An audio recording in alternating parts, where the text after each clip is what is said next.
James Blair, White House Deputy Chief of Staff, who is really in charge of a lot of the political strategy and policy strategy across the country.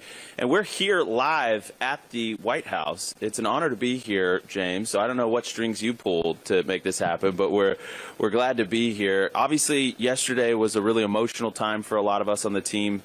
I know you were at the ceremony, the presentation of the Presidential Medal of Freedom. It was beautiful. It was a who's who of Washington politics, of American politics, leaders, cabinet members, President Trump, obviously. So I just I'm going to start right there with you, James. People don't know this, but I know this, that you and Charlie communicated all the time. All the time. And I was even on calls with you during the campaign. You were so active in the campaign, putting together the macro strategy and then on the state level. But you and Charlie had a really deep relationship, and that's why I was so glad you could join us today, because a lot of people don't know that. So tell us about your relationship with Charlie. What was that like? What was your impression of him? And what did he mean to what happened in November 2024?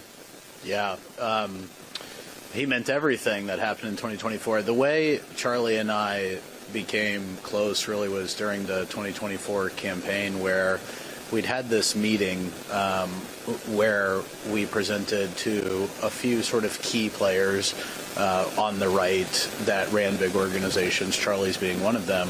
And this was kind of right at the end of the primary, beginning of the general election. Like April, right? Yes, exactly. I remember. We kind of came in and we did sort of it was kind of a closed door, kind of secret meeting, and we said, we want to show you our analysis of the 2020 campaign and where things could have been done better and what the outcomes were, and then we want to walk you through what we're doing in the 2024 campaign and basically what our path to victory is, not only on the strategic level but a tactical level.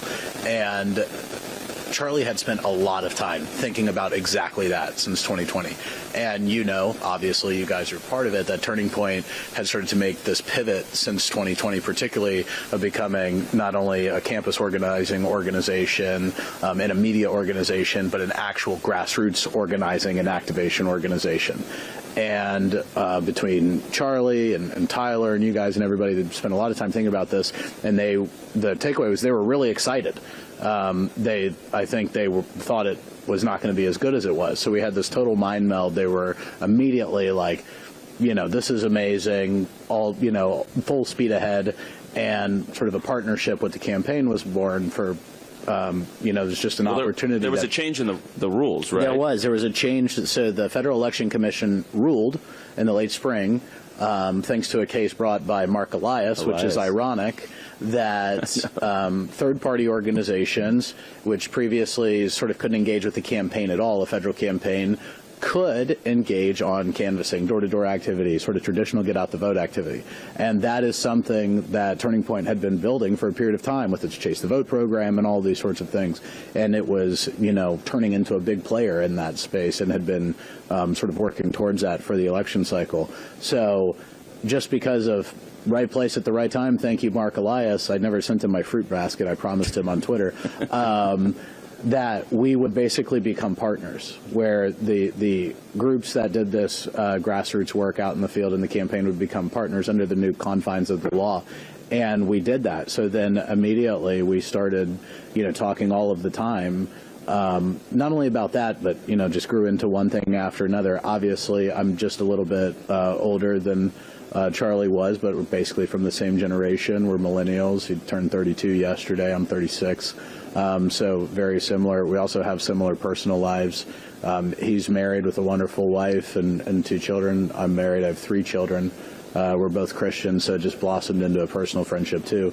2024, Charlie and the organization was essential to what we did all over the country, not only rallying the youth, which is what it's really known for, younger voters, but just rallying voters in general and just really getting into the granular weeds of turning out voters and getting people to go to the polls, getting people to return their mail ballots, hence how, the Chase the Vote program was sort of born.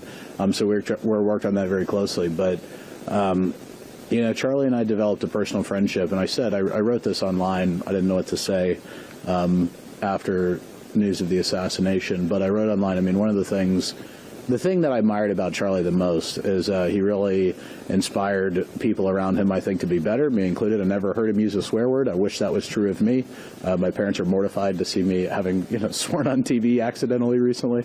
Never used a swear word, but he's a great father, great husband, and the biggest thing is that obviously his testimony for Jesus. We should all be the way Charlie was and put our faith first.